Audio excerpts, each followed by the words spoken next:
बिस्मिल्लाहिर्रहमानिर्रहीम, अस्सलाम वालेकुम। आज की सबसे बड़ी खबर रही जस्टिस काजी फायज ईसा साहब की हलफ बर्दारी और उनका सुप्रीम कोर्ट के चीफ जस्टिस बनना।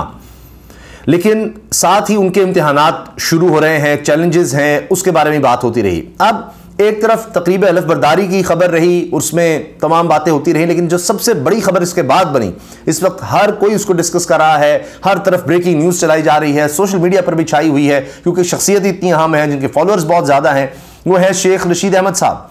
शेख रशीद अहमद को गिरफ्तार कर लिया गया है। साबिक वज़ीर दाखिला शेख रशीद अहमद को गिरफ्तार कर लिया गया है। पाकिस्तान के सीनियर तरीन पॉलिटिशियन माने जाते हैं, कई दफ़ा वफाकी वजीर रहे हैं, अब उनको गिरफ्तार कर लिया गया है।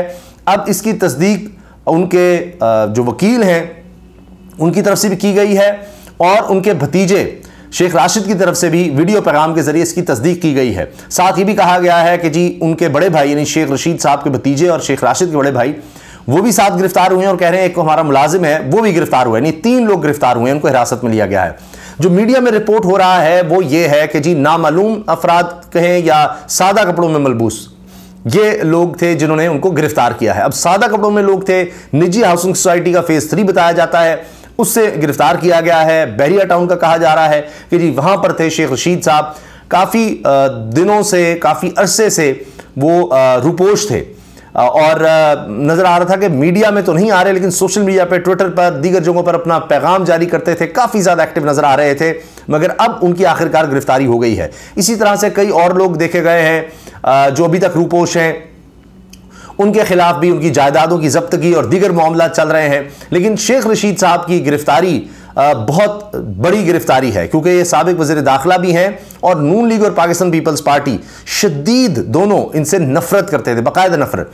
क्योंकि शेख रशीद साहब इंटरव्यूज़ देते थे, उनका एक अंदाज था, रेटिंग बड़ी आती थी इनके इंटरव्यूज़ की, और इस तरह वो शदीद तनकीद का निशाना बनाते थे। चाहे नून लीग है, इनकी लीडरशिप है, मियां नवाज शरीफ वगैरह, चाहे पीपल्स पार्टी है, जरदारी साहब, बिलावल भुट्टो हो, उनको भी तनकीद का निशाना बनाते थे। बहुत सी बातें ऐसी करते थे कि उस पर उन्होंने शदीद एतराज़ात लगाए और बड़े सख्त जुमले इनके खिलाफ भी बोले जाते थे, और ये भी कोई उस तरह का लिहाज तो रखते नहीं थे। तो लिहाजा एक तो ये नज़र आता है कि इस तरह की गिरफ्तारियाँ जारी रहेंगी, और उसी दिन जिस दिन काजी फायज साहब हलफ उठा रहे हैं, अब यही इम्तिहान है कि क्या मुल्क में जो माहौल है इस वक्त ये गिरफ्तारियों का, लोग गिरफ्तार हैं, बहुत दफ़ा इंसानी हुकूक की तंजीमें हैं वो आवाज़ उठाती हैं, वकला की तरफ से आवाज़ उठाई जाती है। अभी हाल ही में एक खातून वकील को भी गिरफ्तार किया गया, एयरपोर्ट से ही गिरफ्तार किया गया। तो उसके बाद ये भी आया कि जी तमाम वकला इकट्ठे हुए, उनकी रिहाई के लिए कोशिशें की और शायद उनकी रिहाई रिपोर्ट हुई, लेकिन वकला में बड़ी तशवीश है। और शेख रशीद साहब इसमें कोई शक नहीं, एक पॉपुलर लीडर हैं, उनकी अपनी एक अलग पार्टी है अवामी मुस्लिम लीग, लेकिन अब देखना यह है कि क्या वो प्रेस कॉन्फ्रेंस करते हैं, क्योंकि बहुत से लोगों का ख्याल है कि वो प्रेस कॉन्फ्रेंस क्या करेंगे, क्या कहेंगे, मैं पहले तहरीक इंसाफ में शामिल होता हूं और फिर तहरीक इंसाफ छोड़ने का ऐलान करेंगे, क्योंकि वो तो तहरीक इंसाफ में नहीं है, उनकी अपनी एक जमात है। तो ये बात भी की जा रही है, ये भी बड़ा दिलचस्प है कि वो करेंगे क्या, उनकी रिहाई किस तरह से अमल में आ सकती है, या उनका मामला भी परेज लाही की तरह होगा कि 13 दफा परेज लाही साहब गिरफ्तार हो चुके हैं, 13 दफा परेज लाही की गिरफ्तारी हुई है, उनको फिर रिहाई मिली थी लेकिन फिर उनको गिरफ्तार कर लिया गया। तो ये अब सिलसिला लगता है कि शेख रशीद साहब के साथ भी शुरू होने जा रहा है। पहली बात तो यह है कि उनके भतीजे ने जो वीडियो पैगाम जारी किया है शेख राशिद ने, उसमें उन्होंने कहा है कि इस तरह से उनको गिरफ्तार किया गया है और बताया उन्होंने सारी सूरत हाल, मगर वो कह रहे हैं कि जी वो तो किसी केस में मतलूब ही नहीं है, ना पंजाब में, ना कहीं और जगह, ना फेडरल यानी इस्लामाबाद में, हमने जहां तक पता करवाया हुआ किसी केस में उनका नाम उस तरह से नहीं है या उनकी गिरफ्तारी कहीं नहीं बताया गया मतलूब है, तो फिर उनको क्यों गिरफ्तार किया गया है और हमें बताया जाए वो कहां है। उनके वकील भी ये कहते हैं शेख रशीद के कि जी हमें ये तो पता है कि उनको गिरफ्तार कर लिया गया है। अब अजीब बात है कि एक तरफ गिरफ्तार कह रहे हैं और दूसरी तरफ कह रहे हैं कि जी हमें पता ही नहीं है कि उनको कहां रखा गया है। अब यही बात हमने देखा हाल ही में उस्मान डार के हवाले से भी आई कि कहा गया कि उनको गिरफ्तार कर लिया गया है, मगर उसके बाद यह समझ नहीं आती गिरफ्तारी के बाद इनको पेश कहां किया जाता है। कानून में तो है कि 24 घंटे के अंदर अंदर आपने मजिस्ट्रेट के सामने पेश करना है, लेकिन अब यही काजी फायज साहब का इम्तिहान होगा कि एक मजाक बन के रह गया है हमारे यहाँ आईन और कानून के, लोग पकड़ लिए जाते हैं, लापता भी हो जाते हैं। हमारे पास बहुत बड़ी मिसाल इमरान रियाज की है और उससे तो मशहूर कोई साफ़ी अब है नहीं। तो ये सारे मामलात भी हैं और दीगर लोग हैं जिनका पता ही नहीं चल रहा। इससे पहले हम सदाकत अब्बासी का भी देख रहे हैं और इस तरह के लोग हैं।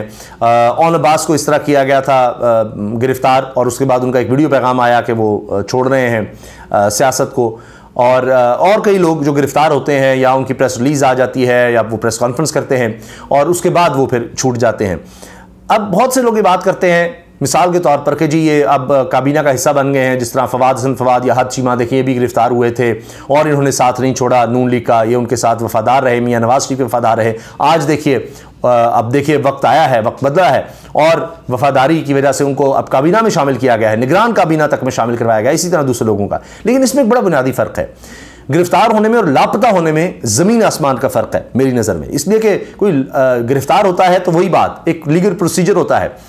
अगर उस पर कोई टॉर्चर करेगा तो वो जाकर बता सकता है, मजिस्ट्रेट के सामने पेश होगा, कहीं ना कहीं पेश होगा, किसी जगह होगा, किसी जगह गिरफ्तार होगा, कोई उससे जो कानून के मुताबिक कोई मुलाकात हो सकती है, वो कोई उसकी दादरसी हो सकती है, उसको पता होता है मेरा केस कहाँ है। लेकिन एक शख्स लापता है, पता ही नहीं वो कहाँ है, पता नहीं उसके साथ क्या सलूक हो रहा है, क्या नहीं हो रहा, कोई कुछ बता ही नहीं सकता। तो वो एक बिल्कुल अलग चीज़ है कि उसके क्या क्या कहा जाता है कि तुम्हारे साथ क्या कर देंगे, क्या हो जाएगा।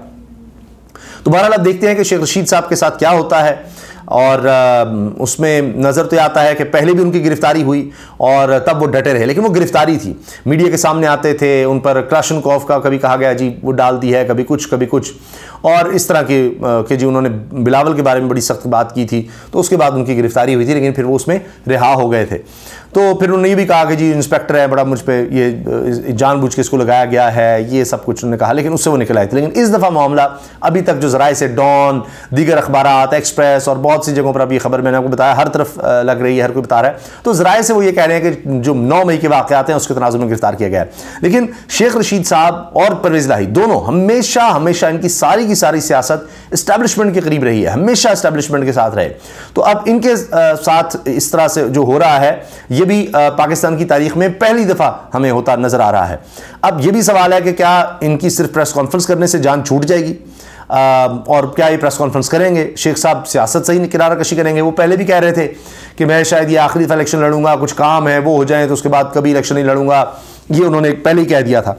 तो ये सब देखना बाकी है। मगर अब बात ये हो रही है कि शायद मियां नवाज शरीफ साहब के लिए पूरा माहौल तैयार किया जा रहा है। काबीना में उनके लोग हैं, पीपल्स पार्टी को खदशात हैं कि जनाब ये वन पार्टी रूल लाने की कोशिश हो रही है, बस छोटी छोटी पार्टियां साथ मिला दी जाएंगी। और जिस तरह अभी मैं देखा रऊफ क्लासरा साहब ने कहा है कि ये शरीफ ख़ानदान की आदत है कि हर जगह हमारी तैनाती हो, यानी हमारा आदमी हो हर जगह, कि इलेक्शन कमिश्नर हमारा हो, फ़लाँ बंदा जी हमारा चीफ जस्टिस आ गया जी, फ़लाँ बड़ी पोजीशन पे हमारा बंदा लग गया है, वो आईजीबी लगाना है, कोई भी बंदा लगाना है, सारे अपने बंदे होने चाहिए। नेशनल बैंक का जी बंदा अपना आ गया है, बस ठीक। तो ये हर जगह इनको अपने बंदे लगाने की आदत है, और अपने बंदे जब लग जाते हैं तो फिर ये वापस आते हैं या मुल्क में ये इक़्तिदार इसी तरह से अपने बंदे लगाकर उनके थ्रू ये हासिल करने की कोशिश करते हैं। मगर कई दफ़ा पहले भी इनके साथ ये हो चुका है। मुझे अच्छी तरह याद है कि एक वक्त में नवीद मुख्तार साहब गालिबन DGI बने और उसी वक्त राहिल शरीफ साहब गालिबन आर्मी चीफ बने थे और चीफ जस्टिस साकिब निसार। तो ये जिस दौर में ये लोग इनकी तैनातियाँ हुई थी तो उस वक्त ये मुझे अच्छी तरह याद है कि मरीम साहब ने ट्वीट किया था कि 3 तैनातियाँ इकट्ठी हुई थी।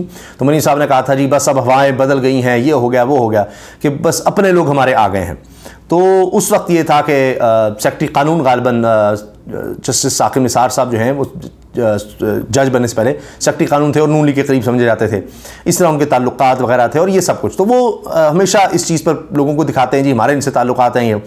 तो अब शायद माहौल बनाने के लिए जो मुखालिफ है देखें उसको बिल्कुल दीवार से लगाना है या ये वो इंप्रेशन यही देंगे। हत्ता कि हमेशा टेलीविजन पर आकर भी जस्टिस काजी फैज़ी साहब के बारे में इस तरह बात करते रहे कि वो आएंगे तो सब ठीक हो जाएगा, वो आएंगे तो मियाँ साहब आएंगे, उनसे बड़ी तौक़ात। अभी मरीम कह रही थी अब अदालत ठीक हो जाएगी, अब अदालत में सब सही हो जाएगा, ये सब बातें। तो वो खुद इसी तरह लोगों के बारे में इंप्रेशन देने लग जाते हैं। तो जहाँ तक बात है माहौल बनाने की, तो वो फिर इस तरह की बातों से लगता है कि जी गिरफ्तारियाँ हैं और माहौल बनाया जा रहा है। और आखिर में अभी ये भी कहा गया पीपल्स पार्टी की तरफ से कि जी जो लोग नए भर्ती किए जा रहे हैं एजुकेशन डिपार्टमेंट में वो मरीम साहब तारड़ इंटरव्यू कर रहे हैं ताकि इलेक्शन में भी उनकी ड्यूटियां लगनी हैं। तो यहाँ तक इन लोगों की सलाहियत है कि ये प्री पोल रिगिंग इन्होंने शुरू कर दी है। और अमरीकियों की मुलाकातें, अमेरिकन जो इस वक्त मुलाकातें कर रहे हैं उनकी एम्बेसी के लोग, कोई उनके सफारतकार, जिसमें तस्वीर भी शाया की जा रही हैं, वीडियोस भी सामने आ रही हैं। पहले परवेज़ खटक साहब, साबिक वज़ीर आला खैबर पख्तूनख्वा, और महमूद खान, ये दोनों साबिक वज़ीर आला हैं जो अलग हो गए, PTI पार्लियामेंट्री बना ली। अब सब जानते हैं इनकी कोई इतनी औकात नहीं है, कोई इनकी इतनी से नहीं है, कोई उनका उतना वोट बैंक नहीं है, सबको पता है, मगर अमरीकी जाके उनसे मिल रहे हैं। इसी तरह आप देखिए कि अभी जो इस्तेकाम पाकिस्तान पार्टी है, जिनके वोट बैंक का कुछ पता नहीं, उनके लोगों से भी मेरा ख्याल है ओन चौधरी उसमें थे, और साथ थे जी मुराद रास, जी हाँ, इनकी भी वीडियो और तस्वीर आई हैं कि वो भी अमेरिकन कॉन्सुलेट के रिप्रेजेंटेटिव से मिल रहे हैं, और ये लोग आ रहे हैं, यानी अमेरिकन आकर इनसे मिल रहे हैं। पहले ये भी बात थी कि जी इनको कहीं जाकर ये मिलते हैं, एम्बेसी वगैरह में ये सब बात होती है। तो ये सब बातें हो रही हैं, और इसको ज़ाहिर है कि लोग इस पर तनकीद कर रहे हैं कि किस तरह का माहौल बनाया जा रहा है, ये हो क्या रहा है, ये मुलाकातें होना, ये सब होना, फिर अमेरिकन एम्बेसडर का जाना गवादर में, तो ये चीन के लिए एक बात हो सकती है कि जनाब वो गवादर में क्यों वो पहुँच रहे हैं, हमारी इन्वेस्टमेंट है, ये सब कुछ।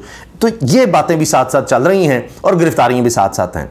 लेकिन ये जो पॉलिटिकल, अब इतने हम देख रहे हैं प्रिजनर्स बन चुके हैं, इतनी ज़्यादा गिरफ्तारियाँ हो गई हैं इतनी बड़ी तादाद में, तो ये बहुत बड़ा इम्तिहान है जस्टिस काजी फाइज़ा साहब का कि वो क्या करते हैं। क्या ये इसी तरह से कंटिन्यू रहता है मामला, या वो अपने वकील, एक माजी में उनको जो रहे बाबर सत्तार साहब, क्या वो उनकी तरह इन मामलात को रोकने की कोशिश करते हैं, और जो इस वक्त ब्यूरोक्रेसी है, जो अफसरशाही है, वहाँ से जिस तरह के अहकामात नज़र आ रहे हैं कि जी कोई भी अदालत है उसके हुक्म को छोड़ दो, परवेज़ इलाही को अदालतें छोड़ती भी हैं तो फिर गिरफ्तार कर लो, फिर गिरफ्तार कर लो, किसी का कहते भी हैं तो छोड़ना नहीं है, और कुछ नहीं तो जाकर अदालत में कह दो जी लापता है, हमारे पास है ही नहीं, हमें नहीं पता, तो ये भी आप कह सकते हैं। तो ये जो कुछ हो रहा है, क्या काजी फाइज़ा साहब इसको रोक सकेंगे, या वो बिल्कुल इसका हिस्सा बन जाएंगे, या उमरता बंदयाल साहब की तरह बस खामोशी इख्तियार कर लेंगे? तो ये तीन हमें नज़र आते हैं सिनारियोज कि या तो वो इसके आगे बंद बांधेंगे, या वो इसको इंडोर्स करेंगे कि चलो बिल्कुल ठीक है, उड़ा के रख दो, कोई नहीं, हमारे पास अपील में आगे नहीं, या उमरता बंदयाल साहब की तरह बस बीच में खड़े रहेंगे कि जी सब्र करें, कुछ नहीं हो सकता। इजाज़त दीजिए, अल्लाह हाफ़िज़।